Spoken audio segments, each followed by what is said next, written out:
in it. And then, why are you so hurt? Because it makes me feel lousy. As the dialogue goes. So I do a lot of work on self-esteem issues. But I don't want to give you the Torah answer. I can give you the therapeutic way to deal with self-esteem issues. I'm going to give you the Torah answer.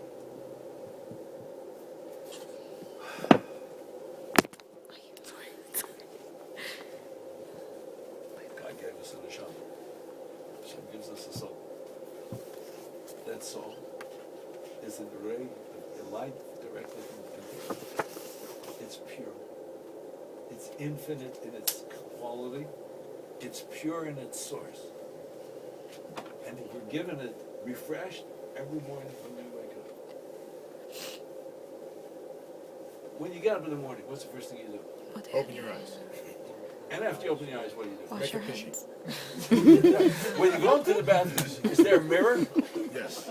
When you look in the mirror, what do you see? I see a beautiful man. With a punim, any woman would be proud to kiss. Or do you say, yeah, you look terrible today? Well, yeah, obviously. You look, oh gosh, look at those bags under my eyes. My hair is a mess. Forget it. Without makeup, I'm never going to leave the house today. That ship sailed years ago. Unless you say, when you wake up in the morning, you say, wow, there's a beautiful neshama there. There's the light of the infinite creator that came into our world today for a special purpose. What's the problem with your self-esteem? Who, me?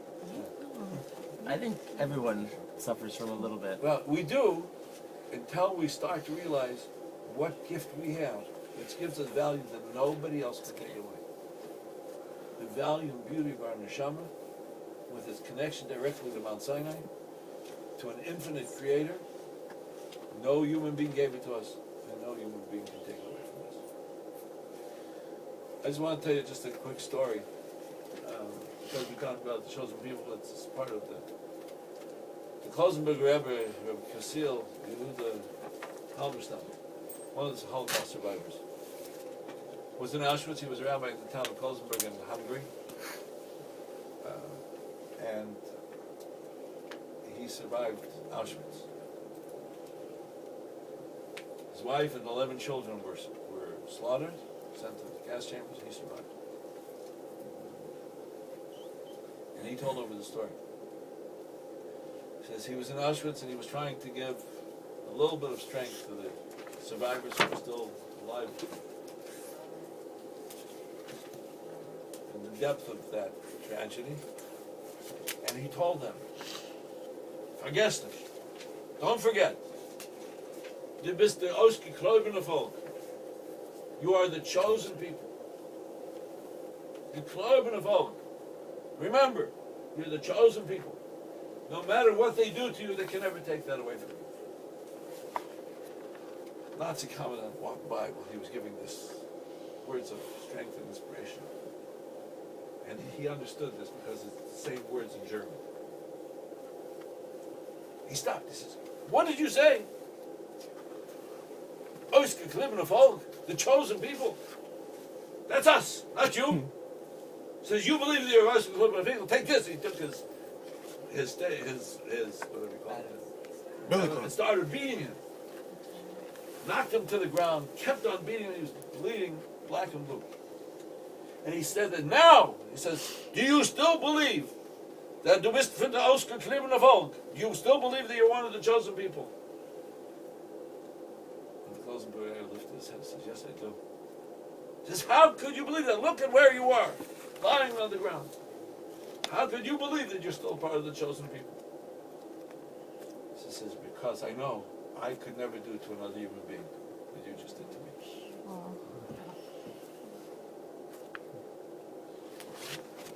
That's how we know who we are.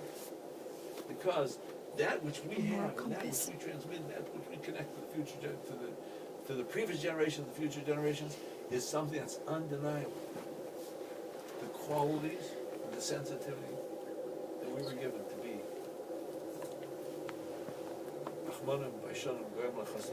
Compassionate, shy, humility, people who give kindness to others. qualities of the Jewish people.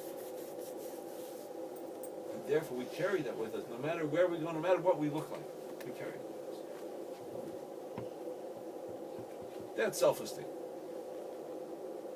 That's the self-esteem that says, you know what, today may be a rough day, but I still have this wonderful neshama inside me, this wonderful soul. It gives me what to accomplish. We had a question.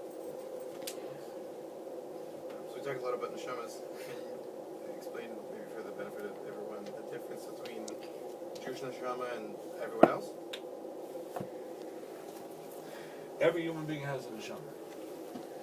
We're all the descendants of Adam, every human being has a neshama. What's the difference?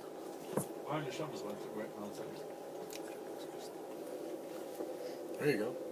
That's it. We were outside. That's amazing. We had that experience embedded and printed into our neshamas, which was the gift that he gave us because we accepted.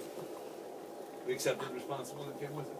I've heard something about having two neshamas, like a godly neshama, a holistic neshama, and all these, a lot of maybe deeper. Those are ways to describe how our neshama manifests itself. Our neshama doesn't have parts. Our body has parts.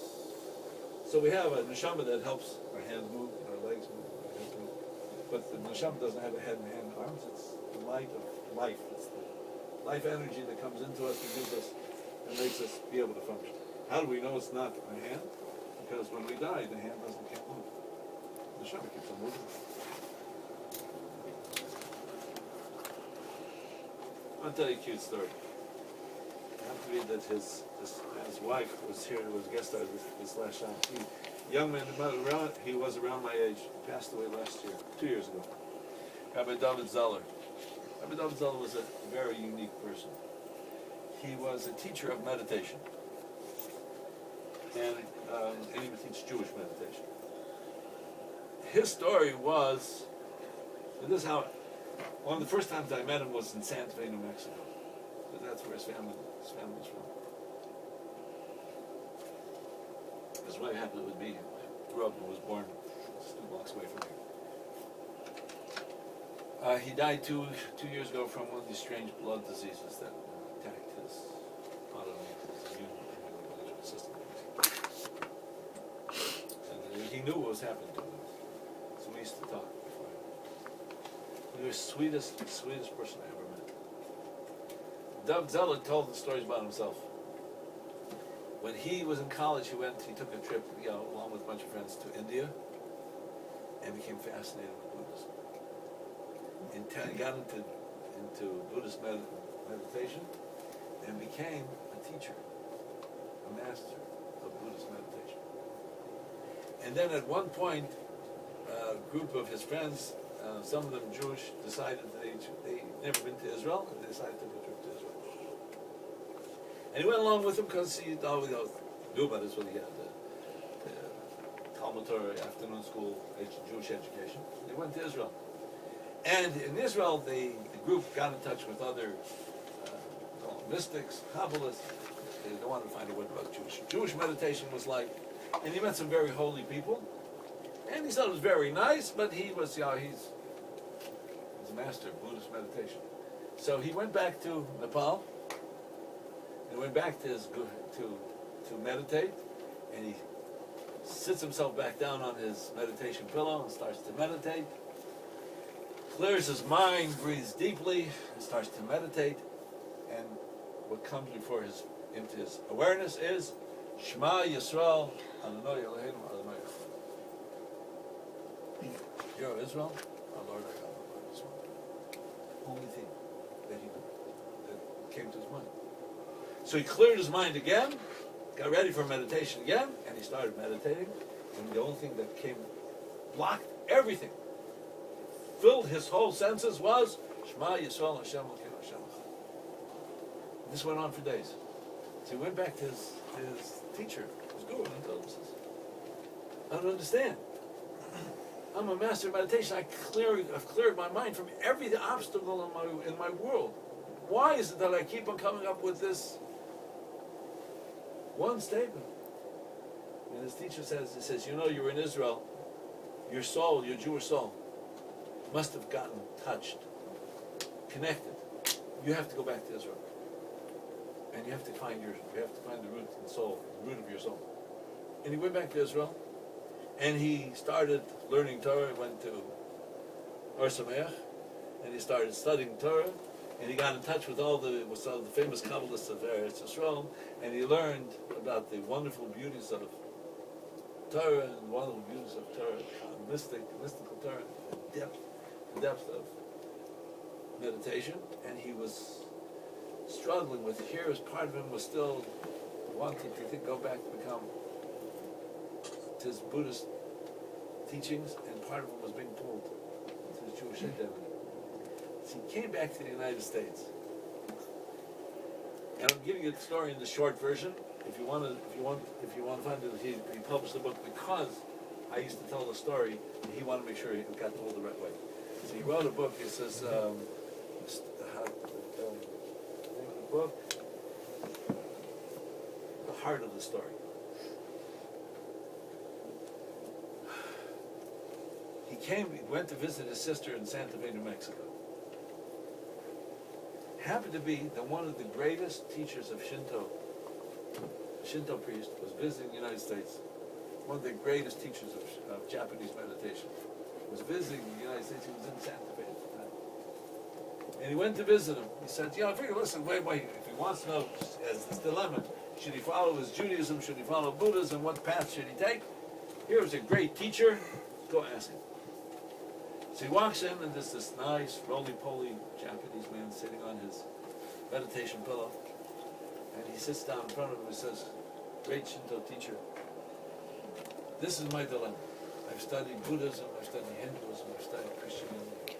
I've been studying Judaism, and I don't know which is my right path. So he looks at him and says, you're Jewish? Mm-hmm. He says, yes. Jews responsible for the whole world. He says, I've studied Buddhism, one of the greatest masters of Buddhist meditation. Buddhism, very beautiful, very beautiful. A Buddhist not responsible for the whole world. Jews responsible for the whole world. He says, but I've studied with Hinduism, great teachers of Hinduism. Hindu, very beautiful. But Hindu, not responsible for the world. Jews responsible for the world. He says, but I've studied Christianity with the greatest Christian mystics. Christianity, very beautiful. Christians not responsible for the world. Jews responsible for the world. She says, great Shinto teacher, I don't understand. If it's so wonderful to be Jews, why are you a Shinto priest? He says, because I don't want to be responsible for the whole world. You Jews are responsible for the whole world. He started laughing. I'm not responsible for the whole world. He rolled off his pillow, rolling on the floor, laughing at him. You Jews are responsible. I'm not responsible. I think Rabbi Z's going to use that in the future. There's much more to this story because it was a much greater experience. But that piece of it. Yes. I have a question. Two-part question a long time ago. You can answer the first one short. Mike said it's a long one. You can answer it's a long one. What's the whole point? That's a real short answer there. Well, you don't have to get the whole. What's the follow-up question? Based on that answer, why does it matter so much on how you get to that final point? Like, it seems like we have a lot of rules that make us get to a certain point. Why does it matter? Why is there so many rules how to get there? And shouldn't there be more varieties to figure out different ways? And isn't the end goal more important? The question is a relevant question because we all struggle with the terms religion or religious people. Though the word almost doesn't exist within Hebrew. The closer we get is the word dat, which is translated into religion.